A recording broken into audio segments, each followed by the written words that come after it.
As the world becomes increasingly reliant on information communication technology, cyber threats are spreading into all corners of national economies and infrastructures. The dependence on computers and online networks around the world has increased cyber attacks multifold against individuals, businesses, and governments.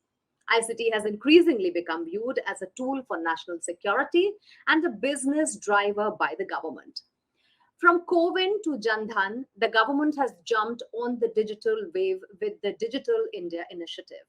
And for that, a strong and secure cybersecurity network is imperative. The move by the government is changing the way services are run in the country. And with growing cyber threats, more organizations are emphasizing on proper cybersecurity protection.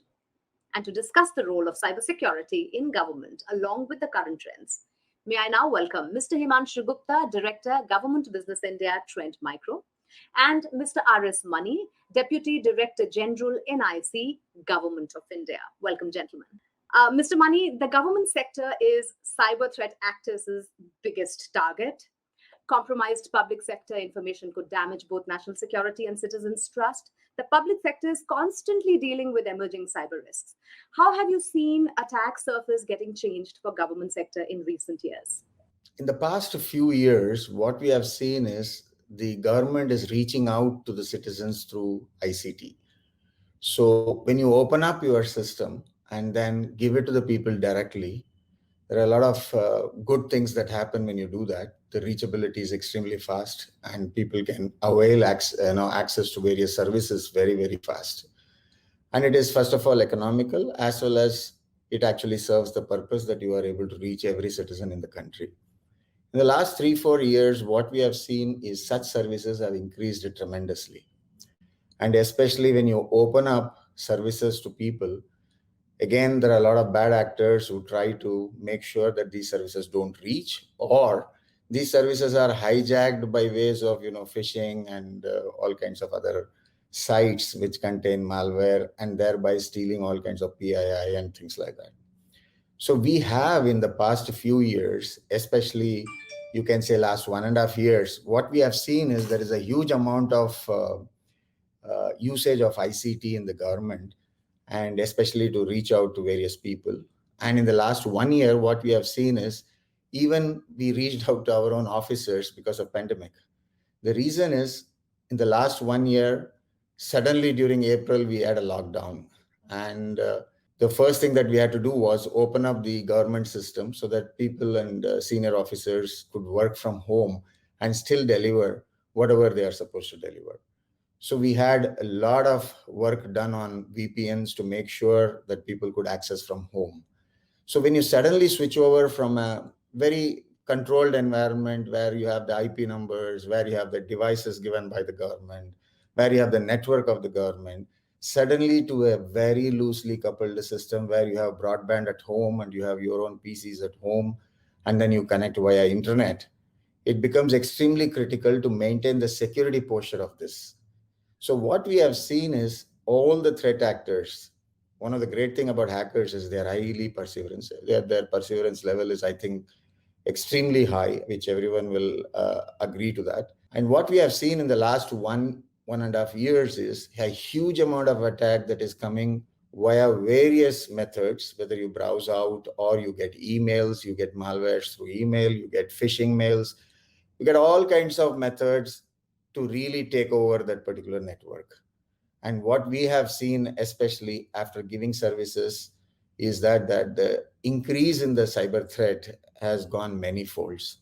But of course, this was known because the intention of the government was to go digital. And of course, in the last few years in Digital India, we have gone through N number of projects, N number of services to the citizen. So we knew that such attacks would happen. And for example, if you look at Arogya Setu app, the app was launched in 15 to 20 days time. And you can imagine it has more than 200 million users on top of it. So obviously security was one of the key things for us, because even one mistake in that means 20 crore mobiles are going into a problem. And of course, it contains a lot of PII. So one has to ensure that nothing is leaked out. And I think the team has put a tremendous effort to make sure that we are safe and secure.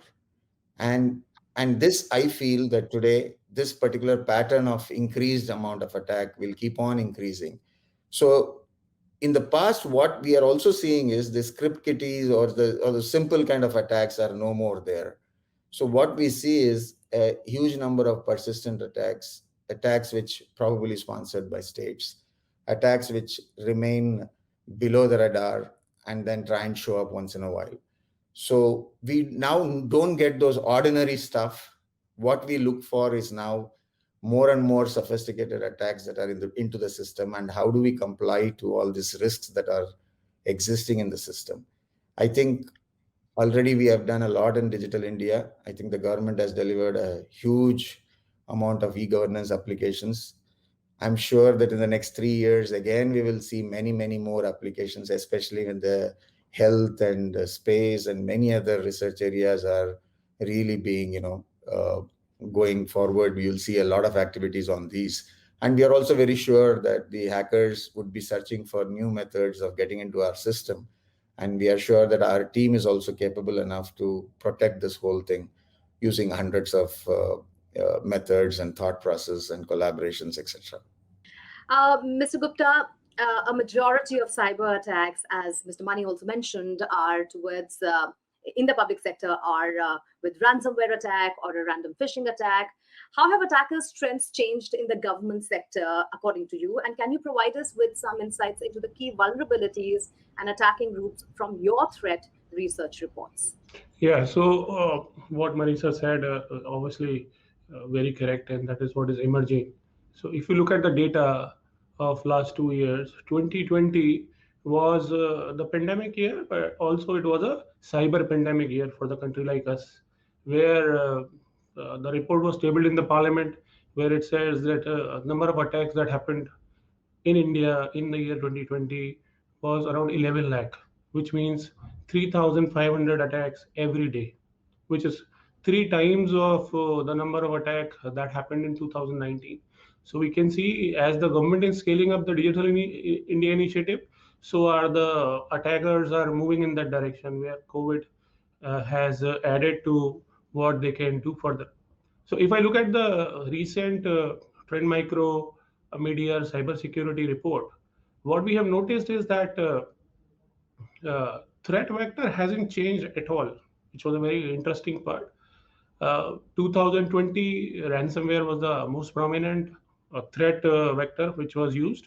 2021 also ransomware remains as the most potent and most used threat vector across the government organization.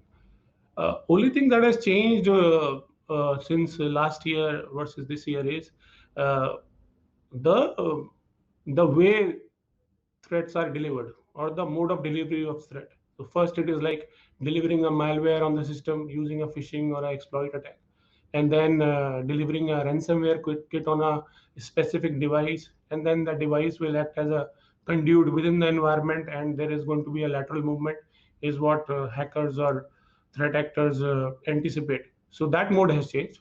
Also, what has changed or what we have observed is ransomware organizations are now using a double extortion method, which is what they compromise the system, and the user is compromised. The victim, if is not able to pay the ransom, then the information is disclosed on multiple data leak sites. It puts a lot of pressure on the victim to pay ransom. So it is like not only the ransom, but the information is also getting in the public domain. Like one of the example that comes to my mind is what happened in case of Colonial Pipeline. The DarkSide 6 ransomware hit the Colonial Pipeline, and then half of the East Coast was kind of compromised. As a result, other bodies which are linked to it, like FMCSA, they had to shut down 18 states for that. It was like an emergency declared in those 18 states with respect to fuel. So that's the kind of cascading effect that is coming into picture now because the dependency is so much. Also, what we have noticed is that as the vulnerabilities are changing, so is the attack surface. That is also changing. One of the big challenge that we have seen in government is that uh, patching. Government systems are so huge. Many of the systems are also legacy. So vulnerabilities which are exploited are generally the ones which are not timely patched.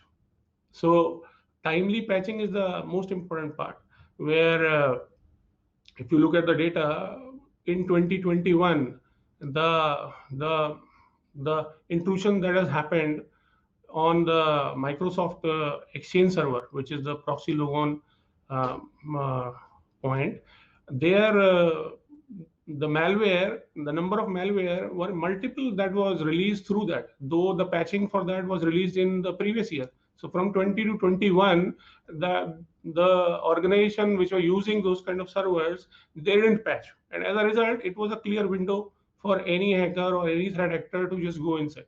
If you look at the recent report of the threat research report that our researchers keep coming with, is that the most of the vulnerabilities which are being exposed now in 2020 and 2021 are the ones which have actually emerged after 2019. And the intention behind is very clear, because something which has emerged after 2019, most probably it has not been patched. So anything which is related to remote work, as Sir said, or VPN, or cloud-based technologies, they are the ones which have been targeted big time by these threat actors. Another thing that I want to add here is that government segment being such large, till the time the patching part is not there, there has to be an alternative mechanism where, to some extent, this thing can be taken care of. That is where a concept called as virtual patching comes into picture, because if you have deployed virtual patching, at least you have kind of plugged the attack surface for any hacker or any attacker to come in. So net, what I think is that ransomware is not going to be going anywhere. It is there. Old vulnerabilities will not be patched the way it is expected to be done, despite of COVID or anything. And then, now usage of Mac and other thing are further giving all those Mac-based malware assets are coming into picture. COVID-19 vaccine-related phishing attacks coming into picture. So these things will not go anywhere. They will be there. Let's take the discussion a little forward. Mr. Mani, there are multiple programs and initiatives which have spread the awareness of the importance of cybersecurity in government. Hacker innovation is always taking place in the ever-growing hacker community. More and more new techniques are being adopted by these threat actors. How can government organizations thwart these cyber attacks through key cybersecurity initiatives? What could they be? Yeah, that's extremely important, that this is going to continue. The attacks are going to happen and it's going to continue.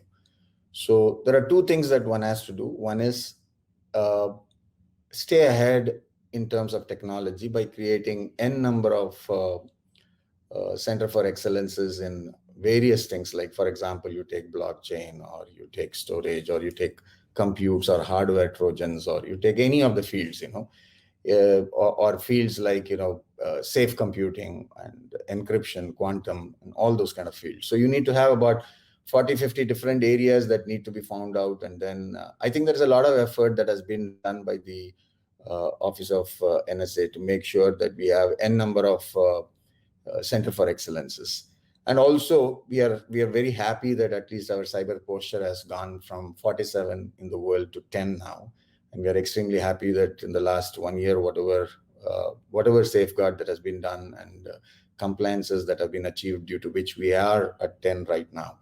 So coming to the second point is the awareness. So the government has actually, in the last 1 month, 31st of October till 30th of October, it is a continuous effort, but in the last 1 month, we declared it as a cyber month. And I think hundreds of trainings have been done to millions of people. And this is absolutely free. So huge number of private as well as public and the government has made a schedule for 30 days with training in different fields, starting from for the amateurs to the most professional ones. And in the last 1 month, I think a great amount of effort has been done by MeitY, CERT, and other organizations like CDAC and NIC, etc., to make sure that we spread the awareness. And there is a program by the government called Security Awareness Program. And in that ISEA, a continuous education as well as the awareness is done by the CDAC to ensure that it reaches every nook and corner, starting from school to hospitals to health workers to police station. You name it, it goes there.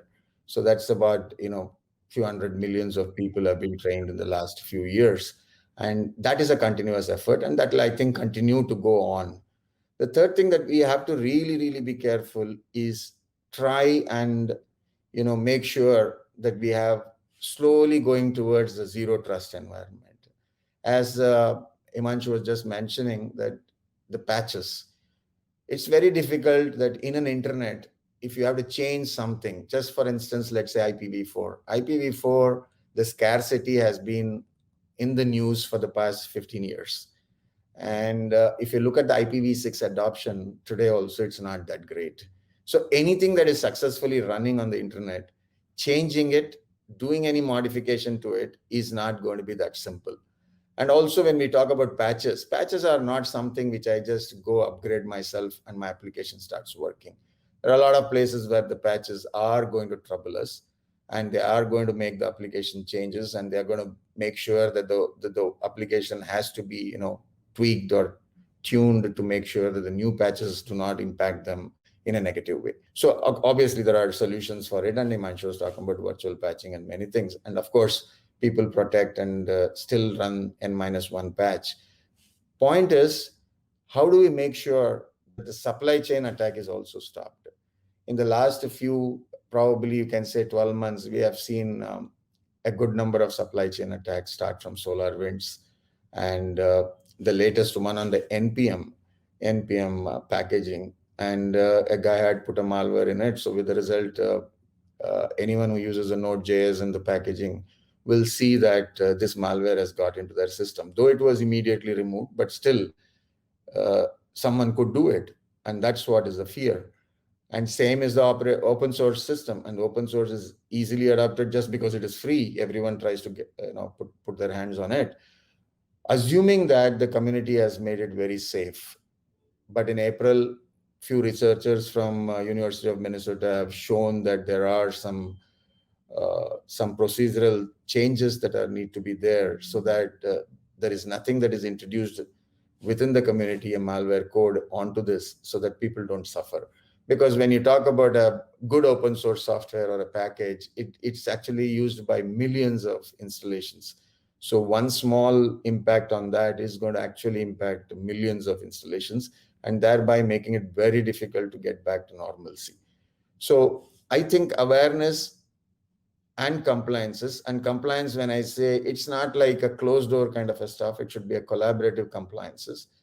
I think if these two are done continuously, and if they're monitored and keep the system, as secure or as patched as possible, and the efforts are on to ensure that we generate academic interest also in it. So all the schools as well as the colleges and the postgraduate institutions have got good number of courses on cyber hygiene and cybersecurity, etc., so that we also have no dearth of manpower when it comes to securing the country. So I think all these efforts which have been put in by the government is going to show colors, as well as probably in next few years will be probably on the top when it comes to cybersecurity. Mr. Gupta, when we talk about cyber resilience, what is the ideal model and what are the key suggestions? What are the benefits of adaptive cybersecurity controls and contextual awareness about cybersecurity to organizations? And amid new challenges, how do we strategize and see security in a new light? So you talked about a model. So what we call is as a model that to adopt is like adapt, anticipate, and evolve. So when I say adapt, it is adapting, or the organizations or the government bodies needs to adapt to the current situation, current environment in which we are operating. So business transformation is happening, digital transformation is happening, users are mobile at the same time, threats are becoming more and more sophisticated. So the risk posture or the ability to take the risk for any government department or organization, they need to adapt, they need to come to that level. When I say anticipate, it's like thinking or starting that my security controls are already compromised. It is only a matter of time when it will show up, or the impact of that is going to be showing up. What Manish earlier had said is that there are so many threats which are just lying dormant in the setup, and one day they will just show up, and suddenly you will see that everything has come down to a halt. So anticipating, and that becomes the starting point for any government organization or any enterprise, that accepting that yes, we are compromised, and then working backwards. The third part is the evolution part. What Manisha said is zero trust, right? So organization needs to evolve and move in that direction where zero trust is important. DevOps security is so important, building the security right from the development as you are building the application, and not to look at it at a later stage. Then using AI and machine learning to monitor how the security is performing, or how security can be deployed using these things. And also, many organizations are there where they are on OT and SCADA kind of a stuff. As sir mentioned about one of the examples, where the SCADA security is something which is not really in the focus at all. Now we are seeing, and there was a government advisory also to power utilities and power gencos in the country, that they are kind of hot target. So something which was not there, that evolution has to happen in that direction, thinking that these things are also not something which cannot be breached. So adapt, anticipate, and evolve is the ideal model that any organization should look at. Now we have also need to understand that how we can really build the resilience. Generally, if you see traditionally, most of the bodies or organizations have a perimeter-based approach, where they think anything behind the perimeter is secured, right? But given the digital transformation, given the evolving threat and user mobility, that layer itself is becoming thin, because so much of advancement has happened. It is easy and becoming easier by the day to break that parameter. And once that parameter is breached, all your assets are open, it is exposed. So the intent, the idea is to get into a what we call as a adaptive security control mechanism, which is built on user, uh, device, resources, and the risk score. So it kind of allow any organization to consider that a micro parameter can be kind of thing can be built around entity. So using adaptive security control, you can verify a user, you can validate a device, you can limit the access to the resources. In fact, this can also be a intelligent way of doing things, because on the basis of entity, on the basis of risk score, which comes from the user and the device, this thing can be automated to a large extent. Another thing that comes to my mind is that using some third-party global framework, like we have a MeitY attack framework, so benchmarking your threat detection strategy against MeitY attack kind of a thing will give you a lot of eye openers, and then working and going back and connecting to the evolve point, which I said, and taking it forward from there. I'm now coming to both of you for your closing comments, a question for both of you. Every sector has a different risk appetite, and managing the security threats is also different. The challenge is how government units can effectively maintain a balance between security controls and user experience while pursuing their objectives. And in that light, what is the optimal security approach? Mr. Mani? Yeah, this is very interesting, because when you apply more and more security today, the user gets really bugged with the kind of interfaces that he has to see, or probably enter things multiple number of times to prove his identity. So in the past, the identification was mainly only in the forces, the defense areas and things like that. But today, when the ICT has proliferated so much, it is important that everyone's identity is critical. So today, when we talk about any project, any large scale project, the first thing that we try and do is the resilience portion of it. Because today you might be in an extremely secure, what you call place, or extremely secure data center, where all controls have been put in, n number of security stuff has been implemented. But unfortunately, within just a few hours, you could be from 100% secure or 99.999% secure to straight away zero, just because there is a vulnerability that has been introduced. And probably late in the night, you come to know that there is a vulnerability, and now your security posture is extremely weak. So this has been happening in the past, and people have seen it. And again, there's a war, and people sit down in the war room and immediately do something to make sure that your security posture is again lifted up. Now, how much can you do that for all kinds of applications that run across the country? It's not going to be easy. So it is important that based on the kind of uh, application, based on the kind of database that is behind the application, and based on the kind of services, one needs to first of all find out the risk associated with each one of them. Gone are those times when we say, oh, this can't happen.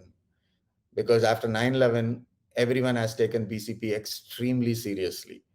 And now after the colonial petroleum, that oil attack, everyone has now started thinking many more things when it comes to SCADA systems. And as Himanshu talking about was for PLCs and others. And especially with the Industrial 4.0, you will see that everything is connected, whether it is a baby monitor, whether it's a health device like insulin pump, etc., etc. So depending on the kind of resilience that you want to build into every system that you are trying to make, you need to make sure that that much of security, this thing is cover is given to that. And also the BCP is given a good thought, and you try and, do a collaboration between a red team and the cyber intel threats that you get, and try and defend them rather than, wait for the day when you have to really face them. Can you go ahead for those critical systems and start doing a red team and a cyber intel together, a collaborative stuff, so that we ensure that we can face those things when it happens. And that, of course, has to be done for most of the critical systems that we build. Not all systems are at the same level, so one size doesn't fit all. And if you try to fit it all, there are issues, because in some of the easier systems where there is not great amount of PII, and it's just that probably even if you're attacked, you might be able to be resilient enough to come back with no time.